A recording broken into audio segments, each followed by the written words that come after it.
Ever wondered what mysteries lie hidden in the luxurious hotels? What secrets will be uncovered and what suspense is waiting for us? Let's find out together in the story of the Grand Budapest Hotel. But before proceeding, a quick disclaimer. Spoilers ahead.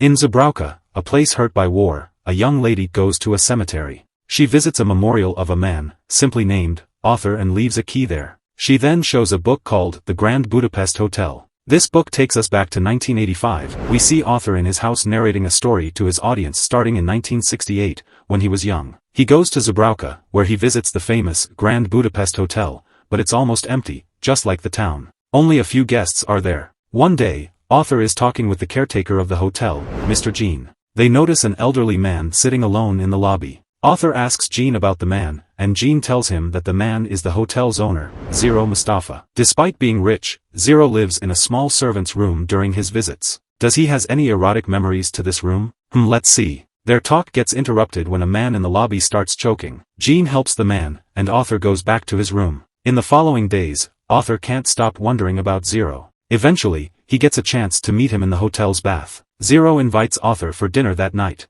During their meeting, Zero starts sharing his story. In first part of Zero's story, we go further back to 1932. Zero talks about his time as a young lobby boy at the Grand Budapest Hotel. He worked under Mr. Gustav, the caretaker of the Grand Budapest Hotel. We see Zero helping out at the hotel, getting food ready for an old lady named Madame D who seems scared to leave the hotel. She has fallen in love with Gustav and is worried that she won't see him again. As she's about to leave, she asks Gustav to light a candle for her before saying, "I love you." Then she drives to her home. Afterwards, Gustav talks to Zero to know him better. Gustav finds out that Zero is new and doesn't have experience, education, or family. When Gustav asks why he wants to be a lobby boy, Zero says, "Who wouldn't want to be at the Grand Budapest Hotel?" Gustav likes his answer and gives him that job. With Gustav as his teacher, Zero quickly becomes efficient at the hotel. He pays close attention to every detail to make sure guests are happy. The owner of the Grand Budapest Hotel remains a mystery, but a representative named Kovacs routinely checks on the hotel for them.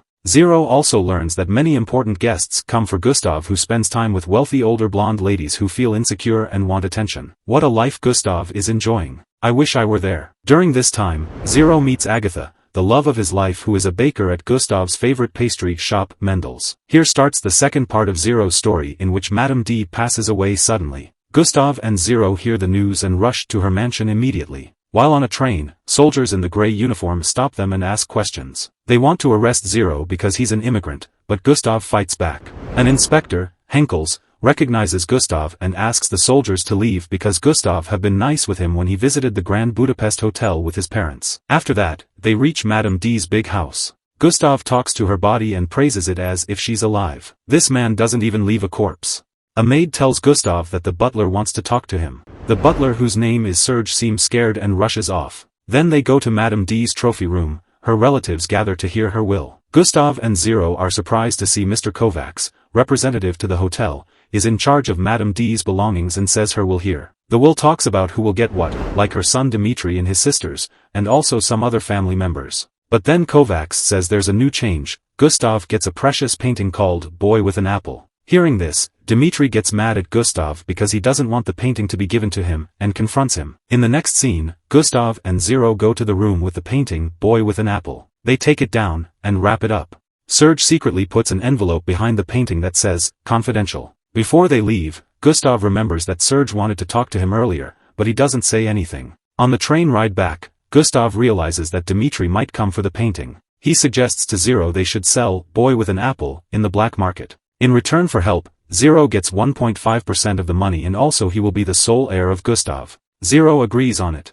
Back at the hotel, they hide the painting in the vault. But out of nowhere some soldiers show up to arrest Gustav for the false accusation of Madame D's death. Gustav tries to run, but soldiers capture him at the end. Now Gustav is in jail, and Zero brings him pastries from Mendel's, his favorite pastry shop. Zero also talks to Mr. Kovacs. He says Madame D's family accused Gustav of poisoning her. But, Serge, the person who saw him poisoning, is gone now. Gustav believes Madame D's family made Serge lie. Dmitri looks for Serge with his assistant Jopling. They check Serge's sister, who hasn't seen him. On the other side, Zero helps Gustav talk to the hotel staff while he's in prison. Gustav shares pastries and gets friendly with other prisoners. So they include him in their plan to escape from the prison. Gustav gets an idea from the Mendel's box to get the necessary tools for their breakout. At this moment, older Zero becomes really sad and starts crying. He tells Author that talking about Agatha brings up strong feelings. He gives some info about his and Agatha's relationship. Going back to the story, Zero and Agatha put tools in the pastries they sent to Gustav. This tricked the prison guards, giving Gustav and his friends the required tools for their escape. About Madame D's will, Kovacs, legal representative in this case, thinks something is missing, and he's also worried about Serge's disappearance. He asks Dmitri and his sisters to get the authorities involved, but Dmitri refuses. Still Kovacs goes ahead honestly. And because of his honesty, Kovacs is followed and killed by Jopling. Kovacs is missed the next day at the hotel when they get a note saying he won't visit. Back to the main characters, as Gustav's escape gets closer, Zero tells Agatha about the painting, Boy with an Apple. Worried they might get caught, he gives her details to take it from the hotel's vault. In the prison, Gustav and the others start their escape plan. They face a big challenge with guards playing poker near an underground hatch, so one of them sacrifices himself to kill the guards and help the group. The remaining men get out of the prison to a place where Zero is waiting for them. After some time when other companions of Gustav have left, he gets mad at Zero for not arranging a safe place, clothes, or his favorite perfume. Your man needs perfume even in the prisoner clothes. But, here comes an emotional scene. Zero tells him that his family was killed in the war, and he had no choice but to come here and find the work alone. At this, Gustav apologizes for his harsh words and then they run as the escape sirens sound. After the escape, soldiers investigates the prison room and finds Jopling there too. Henkels, the chief inspector, says Madame D's lawyer, Kovacs, is dead. Jopling claims he didn't know anything about it. Even this bastard killed him brutally.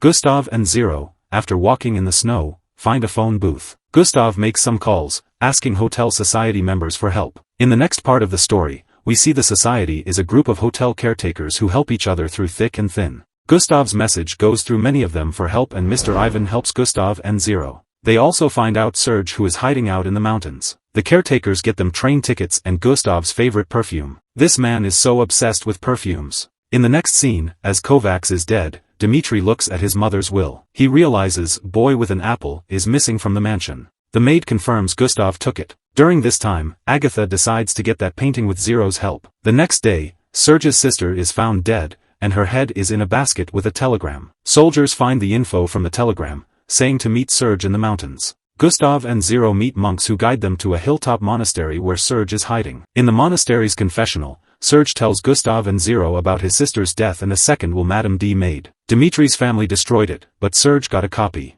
Before he can say where it is, Serge goes missing. Gustav and Zero find Serge dead and they see Jopling leaving through a side door. They chase after Jopling on a sled while he's on skis. The long ride ends with Jopling stopping, and Gustav hanging over the edge. Zero pushes Jopling off the edge when he is trying to break the ice. Beast is dead bro. Then Henkels appears on the scene and gives them a warning. They take Jopling's motorcycle while Henkels's troops start shooting at them. Last part of the story is about the copy of the second will which Serge hid in the painting. This war reaches the Grand Budapest Hotel where soldiers take over, like they do everywhere. Gustav and Zero get Agatha to go into the hotel, pretending to bring pastries. It's a cover to get Boy with an Apple, but they see Dmitri and his sisters arriving at the entrance. Agatha reaches the locker, gets the painting and then wraps it out for hiding it from the troops. As Dimitri's family enters, Dmitri spots Agatha. She tries to escape but ends up in an elevator with him. Dmitri tears the wrapping of the painting and finds out that it is the same painting he is looking for. Being chased by Dmitri, Agatha runs on the 6th floor and falls through the window. Worried for Agatha, Gustav and Zero disguise themselves as Mendel's people. They run into Dmitri and a shootout starts between both parties. Henkel arrives, telling everyone to stop. In the meanwhile, Agatha calls for help. She's hanging off a suite on the 3rd floor with the painting close.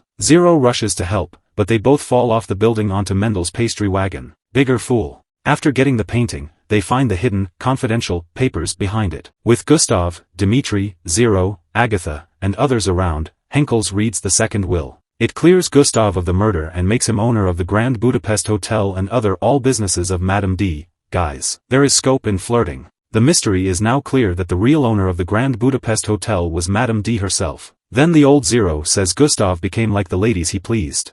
With new wealth, Gustav promoted Zero to the caretaker of the hotel. A quick scene shows Gustav at Zero and Agatha's wedding. But their happiness is short-lived, as Agatha and her child die from an illness after a few years. The story shifts to a memory of Gustav, Zero, and Agatha on a train. Gustav answers Zero's question from before, saying Zero was a better lobby boy than him. At a stop in the barley field, soldiers, in the black uniform this time, check papers. Gustav and Agatha's papers are fine, but Zero's isn't. Gustav tries a pass Henkels gave them before, but it's useless now. The soldier knocks out Zero, while Gustav attacks him. The scene shifts and old Zero finishes the story. Author asks what happened to Gustav. Old Zero says soldiers killed Gustav, and he became the owner of the hotel. After the story and dinner, they go to the front desk but don't see the caretaker, Mr. Jean. Zero gets the room keys. One says, Mr. Gustav's suite. They wait for the elevator. Author asks if Zero kept the hotel as a tribute to Gustav. But Zero says that he keeps it for Agatha and the good times they spent here. Author then goes to South America after visiting the hotel. He never goes back, calling it Amazing Ruins. The movie ends with a scene of the young woman reading author's book in the cemetery.